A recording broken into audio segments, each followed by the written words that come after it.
Guys, আজ আমাদের সবুজ সংঘ ক্যাম্পাসের জন্মদিন। এই জন্মদিন উপলক্ষে এখানে কিছু প্রোগ্রামের আয়োজন করা হয়েছে। এই যে সবুজ সংঘে কী কী কার্যকলাপ হয়, বিভিন্ন প্রকার এখানে কার্যকলাপ হয়, তার মধ্যে যেসব কার্যকলাপগুলো হয় সেগুলোকে এখানে ফুটিয়ে তোলা হয়েছে। একটি একটি কামরা তৈরি করে সেখানে ফুটিয়ে তোলা হয়েছে কী কী প্রকার কাজ হয়, বুঝতে পারলে?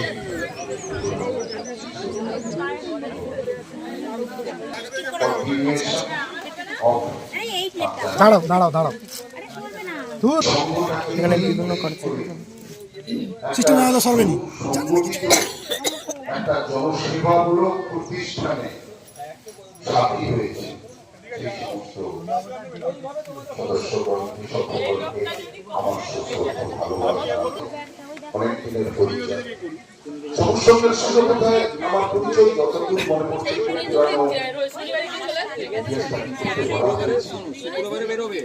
এখন বোধহয় সবুজ সঙ্গে একটা চালা ঘর ছিল, আট চালা। তাতে এই সবুজ সঙ্গে খেলতে গিয়েছিলাম আমাদের ওখান থেকে যেভাবে হতো, মাঠ ছিল না, খোলা মাঠে। এখন তো সরকারের সুযোগ বিভিন্ন জায়গায়, কিন্তু আমরা বোধহয় অকল্পনীয় ফুটবল খেলা তো প্রায় উঠতে বসেছে। আর আগেকার দিনে মাঠের কথা বললে কেউ বোধহয় বলটা নিয়ে মাঠে নামবে কিনা সন্দেহ। যাই হোক, পুরনো যারা প্রবেশ ঘটেছিল সবুজ সংঘের বিভিন্ন কার্যকলাপ যতটুকু আমার পরিষ্কার ভাবে এখানে দেখতে পাচ্ছ কি কি কাজ আছে সবুজ সংঘে। এটা রবীন্দ্রের কথা শুনছিলাম। আমার বক্তব্যটা আমার কর্নার থেকে, মানে হেরম্ব গোপালপুর আমার পরিধি তো খুব বেশি নয়। আমি আমার অন্তঃক্ষণ থেকে হেরম্ব গোপালপুর অঞ্চল থেকে ওডিয়ে সরকার, কিন্তু আমার যতদূর জানি না এই যে পদক্ষেপটা নিতে হবে তার কথা আমার অঞ্চলের দিশা প্রথম দেখিয়েছিল যে বেসরকারি সংস্থা, তার নাম সবুজ।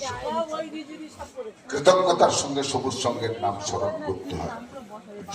তার লক্ষ্য ছিল, কিন্তু কলেবর ছিল ছোট, পারেনি কেন তারও ইতিহাস আমি বাতিগুলো জ্বালিয়ে দাও না, শুভ বাতিগুলো জ্বালিয়ে দাও। ভালোটা যেমন ভালো, যেমন একটি কথা খুব চলতি ছিল, ব্যাংকের টাকা লোন নিলে আর শোধ দিতে হয়। এই তো ক্ষমতা নিয়ে এগিয়ে এসেছিল ওডিএফ করার লক্ষ্যে। বলে কেরে তুই কোথা হতে কি শপথ দিবে কহিস এমন কথা, এত স্পর্ধা ভরে বলেছিল যে আমি পারবো। হেরম্ব গোপালপুরকে কেন দিকে দিকে যদি আমাদের এই মন্ত্রে দীক্ষিত হয়ে আমাদের, আমি দেখেছি আরেকটি দিক।